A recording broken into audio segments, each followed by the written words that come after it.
What's up ketchup mga idol, and welcome back again to my channel. Ito na mga idol, yung araw kung kailan si Diwata ay magbubukas na ng kanyang overload Paris guys dito sa may Barangay Colyat, Quezon City. At tila dinumog itong mga idol ng maraming tao at mga vlogger dito, at hindi lang mga celebrity din. Diwata Paris, timer starts now! Diwata Paris!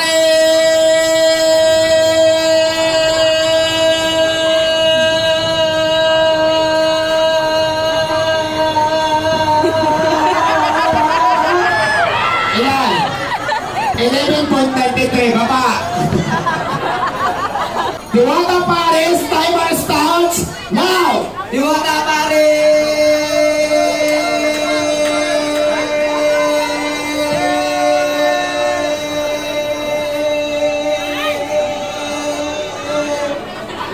Ilan ang record niya? 11.40, talo ka baba.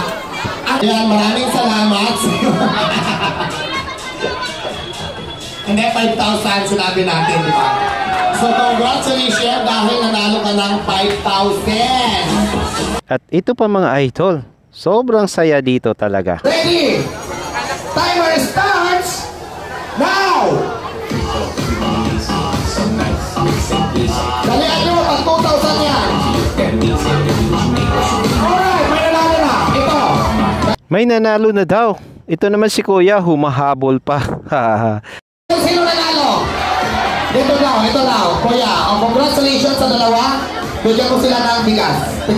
Congratulations nga pala sa nanalo. Talagang tumataginting na 2,000 pesos galing kay Diwata at sa kanyang mga sponsor mga idol. Ay naman, tatlo. At bago mga idol magpatuloy ang kanilang parlor games mga idol, sila ay mamibigay muna ng bigas. Ayan. Thank you nga pala sa mga sponsor yan guys, no, ni Diwata, at sila ay maraming makakatikim dyan guys ng mga palibreng bigas dyan. Kaya tuwang-tuwa din ang ating mga vlogger dyan at ang mga supporters ni Diwata kung saan sila ay guys ay pumunta sa araw na ito. Si ate. Bigas, bigyan mo bigas. Kim Pantos, Eklabosin! Nakapalo guys. Mga di pa nakapalo pa. Diwata! Pare! Diwata! Pare! Diwata!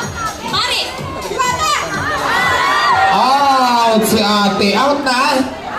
Congratulations, nanalo po si ate ng 2,000 pesos.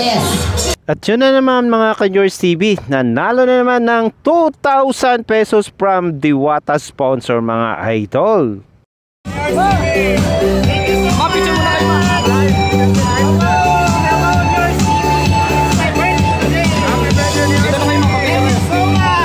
At habang abala si Yours TV guys doon sa ating partner guys na nakasama, ayun si Kuya at si Baklikang guys nagsasayaw na naman.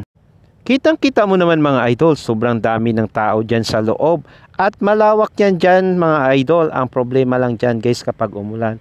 Yung shoutout nga pala dyan sa batang yan guys, no, na nakasama din dyan guys, so sa supporters ni Diwata. Pero si Boy Sabaw, Kuya Isaac, pinagkaguluhan guys dito, kati si George nakikigulo din mga lalabs, diba? Makikita mo rin dyan mga idol si Chef Boy Logro guys, yung sikat na magaling at masarap magluto. Yan, idadaan natin to sa palakpakan. Sino ang may gusto kay Kuya? Wala, baba. Wala may gusto. So bakit ka nandito? Para sa'yo. Kasi paano ko pagkatin kanina, sabi ko magdala ng gwapo for 1,000 pesos. Dapat isa lang, pero dahil umakyat, sasalain muna natin, no? Ano ba siya? Isa na, mga kapitbahay mo na nagsabi, sige, istipot ka muna dyan. At habang nagpapalaro guys si Diwata doon sa stage, si Yours TV naman ay nag-order ng kanilang Chicken Joy mga idol. At yan, kitang-kita mo na kung gaano yan kalaki. At para matikman natin yan mga idol, ayan, malutong na malutong mga idol at ang sarap dahil mainit na mainit pa. May libre ka ng soft drinks sa halagang 120 lang mga idol. At hindi lang yan si Yours TV kumakain. Sobrang dami dyan guys kumakain sa gilid. Of course mga idol, dahil opening ngayon, hindi maiwasan yung traffic dahil marami ang gustong pumunta at gustong maki-issue. So lalo na mga vlogger. at ang mga gustong kumain. Kaya kung gusto mo pumunta guys, pwede kang pumunta dito sa may Barangay Colyat, Morning Stars Drive, Quezon City. Thank you for watching. Bye-bye!